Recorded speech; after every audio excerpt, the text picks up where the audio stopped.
Desde Canal 11 de Punta del Este nos venimos aquí a Montevideo, a Monte Carlo, Canal 4, para conversar con Daniel Castro.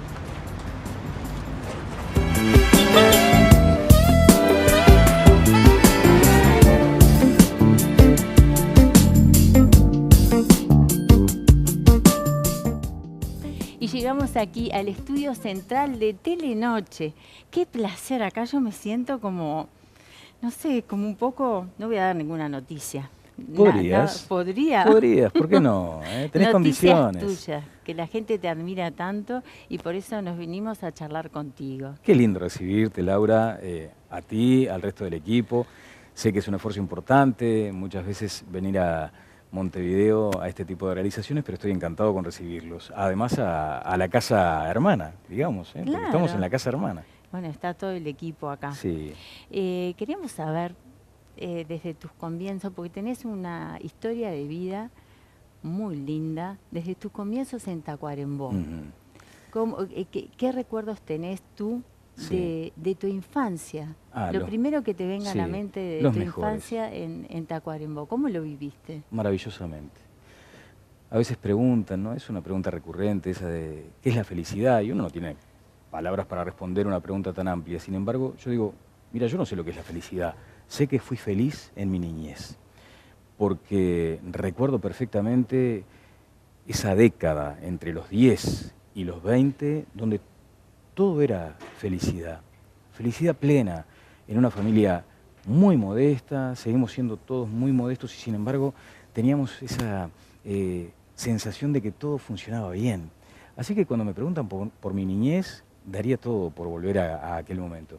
¿Cuántos recuerdo hermanos amigos, son? Somos 3 hermanos, yo soy el mayor, tengo 2 hermanos menores, Tania y Freddy. Con ellos compartí, con Tania, que vino un poco tarde, digamos, a la familia, yo ya estaba bastante crecido, con Tania no tuvimos tanto vínculo de hermanos, ahora sí, pero con Freddy compartimos una cantidad de cosas, así que lo recuerdo maravillosamente. La niñez para mí fue mi mejor época. ¿Y cómo eras como estudiante? En primaria. Pícaro. En primaria era inquieto. Me parece que hay un concepto que es el de la curiosidad, que muchas veces es la curiosidad bien entendida, no aquella cuestión de tener curiosidad para saber qué está haciendo el vecino, en fin. Pero la curiosidad bien entendida, esa que nace con nosotros y que además tiene como un desarrollo muy potente en los primeros años, fue la que me acompañó en aquella época escolar. Siempre fui muy curioso. Y eso es lo que recuerdo de la primaria. Ya en secundaria, pícaro, ¿sabes por qué? Porque tenía la facilidad, por suerte, de leer algo y me quedaba inmediatamente. No tenía tanta necesidad de horas en el estudio. Con un ratito, una repasada, ya andaba bien. O sea que no eras un traga. No era un traga, al contrario, por eso te digo, era un poco pícaro. Yo pensé que tenías todo el prototipo pero de haber sido muy, muy estudioso. Me arrepiento tanto de no haber sido un buen estudiante, porque ¿qué pasa? Ahora tengo que volver a estudiar lo que podría haber aprendido en aquel momento. Todo tiene como un anclaje con lo histórico, ¿no? O sea, cuando uno trata cualquier asunto, seguramente tenga que volver a la historia local y a la historia internacional. Y allí es donde digo, mira el tiempo que estoy perdiendo, estudiando esto que podría haberlo estudiado cuando estaba en el liceo. Pero bueno, Daniel, ahora lo podés estudiar con tus hijos, porque tenés... También. Contanos cuántos hijos tenés y las edades que tienen, o sea que podés estudiar. Tengo un abanico, una franja bien amplio, porque tengo a mi hija de 30 años, que a su vez es mamá, de 2 hermosos niños. Después tengo a mi hijo de 25, mi hija de 10 años y ahora 2 hijos chicos de 4 años en estos días, Clara y Martín, 1 año y 8 meses. Así que son Cía, Daniel, Maite, Clara y Martín. ¡Qué maravilla! Y 2 nietos. ¿Y 2? María Pía y Tomás. ¿Y cuánto tienen los nietos? María Pía tiene 12 años y Tomás tiene 8. ¿Viven acá? Sí, viven acá. Viven acá. Eso es lo interesante, porque cada tanto nos reunimos y en la mesa grande digo, bueno, la vida ha sido tan generosa. Yo no sé si merezco tanta generosidad de la vida, pero cuando los veo todos ahí, me encanta. Es el mejor momento de mi vida, cuando se arma la mesa grande.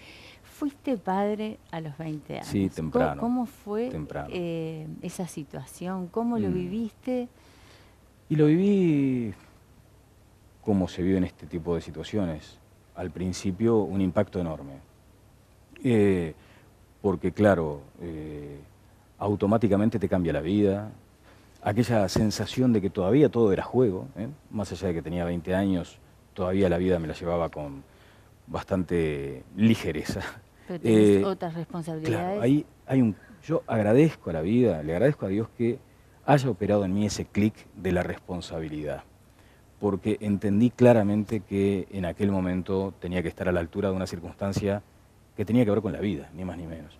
Y eso me llevó a buscar desesperadamente un trabajo para sostener aquel hogar, y es así que, bueno, empecé a transitar. ¿Esa ayuda? Sí, porque fíjate, yo hacía en Tacuarembó algunos programitas muy del estilo musical, teníamos una discoteca, salíamos a los bailes, esa era nuestra vida, la verdad que era una vida bastante liviana. En ese momento entendí que algo tenía que hacer, y si sentía que podía tener alguna conexión con los medios, mejor, porque más o menos ya me movía en los medios. Y así fue que se da una circunstancia muy especial. Por esas desavenencias bien de chiquilín arrebatado, había tenido una discrepancia con el director de la radio de allá de Tacuarembó, con Luis Osvaldo Dini, y había quedado como enfrentado, además en términos políticos hasta, ¿no? Y resulta que cuando surge esa circunstancia del nacimiento de mi hija, me vi en la necesidad de decir, bueno, yo voy a golpearle la puerta a Luis Osvaldo, más allá de esta diferencia. Él lo había tomado como una chiquilinada de mi parte y me dijo, mira, no hay ningún problema, porque además conocía a mi esposa en aquel momento, conocía a los papás de ella, simplemente me dijo, empezás mañana. Esas cuestiones que a veces uno necesita recordarlas y reivindicarlas, porque hablan de esos gestos maravillosos que además... ¿A quién te dio una mano cuando más lo precisaste? Sí, sí, y ese agradecimiento infinito en ese momento... Esa familia para mí es maravillosa porque... En ese momento de cambio, Sí, 20 años tremendo. Papá, hacerte responsable de tu familia, Tremendo. tener un trabajo... Sí. Y eras chico. Un chiquilín, 20 años. un chiquilín.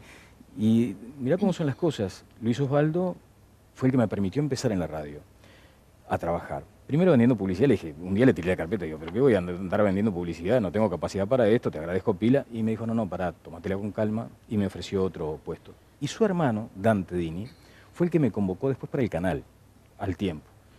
O sea que tuve como una especie de trayectoria en los medios de Tacuarembó. Y fíjate cómo son las cosas. Cuando surge la posibilidad de venirme a Montevideo, era un concurso para Canal 5 y recuerdo que eran 5 jueves seguidos. O sea, eran 5 jueves, se iba clasificando la gente y yo me iba acercando al momento de la final. Y probablemente podría llegar a ganar ese concurso, porque al final éramos creo que 10.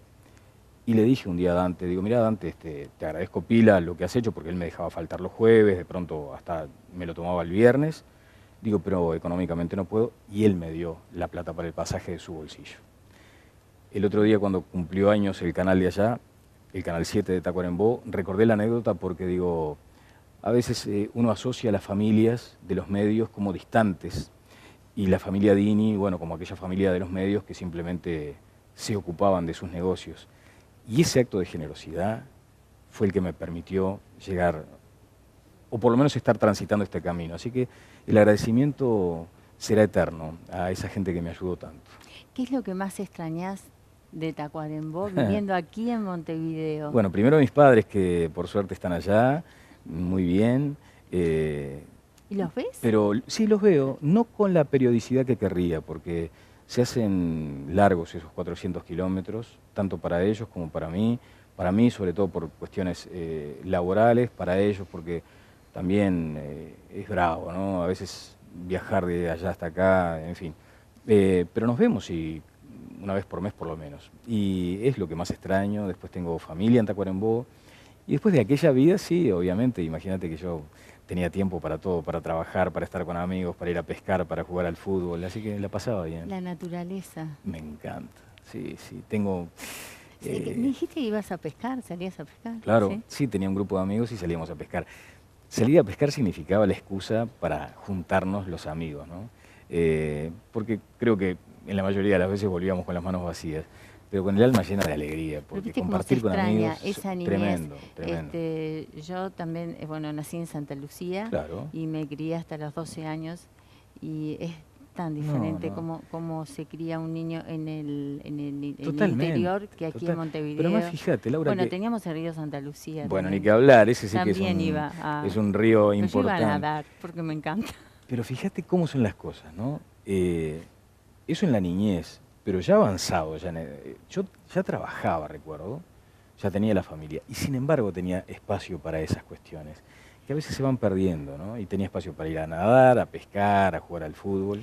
Es que ahora se vive una vorágine. Es cierto. Y bueno, tú, ¿cómo haces? Tú tenés Twitter, Instagram, Facebook, tenés ahora 3 programas. Sí, la radio, el noticiero. Sí, en la radio ahora tomé la voces. pausa, porque me dediqué exclusivamente a todas las voces. Esa fue una decisión que me costó, pero entendía que el canal hacía una apuesta fuerte, fiel a lo que representa este canal. O sea, hizo algo que va en línea, y que va en línea con esta organización. Sí, o sea, yo no sé, a veces, viste, cuando uno se pregunta cómo pude vivir tantos años sin celular, yo a veces hago la misma analogía con respecto al canal. ¿Cómo pudo el canal vivir tantos años sin un programa de estas características? Así que me parece que fue una decisión muy acertada, pero además muy meditada. Yo me imagino, no quiero estar en la piel de quienes tomaron la decisión de ocupar el horario central con un programa periodístico local, en vivo. Picante, desafiante. Exacto, y al final funcionó, o por lo menos digo, funcionó esa apuesta, ¿no? Y ahora esto es una evolución permanente. Pero me ocupo de todas las voces, efectivamente, y de Telenoche. Esos son mis centros de atención en materia profesional. Lo de las redes es un estímulo. Bueno, pero viste que hay mucha gente que no tiene ese equilibrio y que se pasa horas. Sí. O sea, hay que tener un límite. Es cierto, sí, es cierto. A mí me cuesta a veces. Y más que nada, por eso te decía que estás en todas las redes, y más que nada en los niños y adolescentes que se pasan el tiempo, y de ahí venimos a la conversación de la base, que es que en el interior o antes la niñez era diferente. Yo me acuerdo, mira, terminaba la escuela y sentía, vamos a jugar, y ahí te ibas a la canchita de fútbol, bueno, yo me iba al ballet, jugabas con la gente del barrio, y ahora estás jugando online, estás jugando al play, estás conectado con los chiquilines. Ahora tiene que haber una manera de parar esto. Sí, sabes que, por ejemplo, a mí me toca, por lo que te decía anteriormente, estar interactuando con hijos de edades muy diferentes. Y creo que todos tuvieron en su momento algunas cuestiones positivas de su niñez y otras que tienen que ver con la irrupción esto de la tecnología. Mi hija de 4 años ahora, y bueno, mi hijo del año y 7 meses, ya tienen esa cuestión de lo digital incorporado. Yo creo que nacen ya con esa... No, pero también nos ven a los padres. Y nos ven a los padres desde ya. Tenemos que aceptar que es un error nuestro también. Pero hay como una cuestión, yo creo que instintiva, porque a veces no le tenés que explicar al niño dónde está todo lo cual botón, y sin embargo van directo al botón.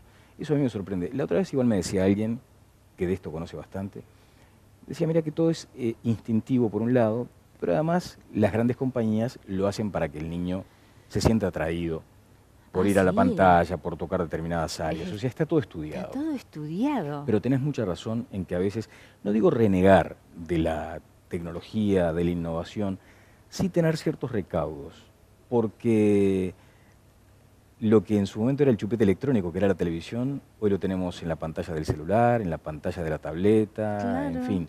Y a veces como en un viaje a veces. A mí me pasaba, ¿no? Y es un tema que me hacía preguntarme si lo estaba haciendo bien.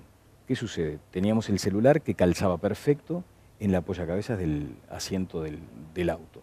Entonces ponías el celular ahí, que era como una pantalla. Bueno, ahora de hecho ya te vienen los asientos traseros con pantalla, ¿no? Pero en este caso poníamos ahí y sabíamos que teníamos 2 o 3 horas de cierta tranquilidad con el niño entretenido en eso.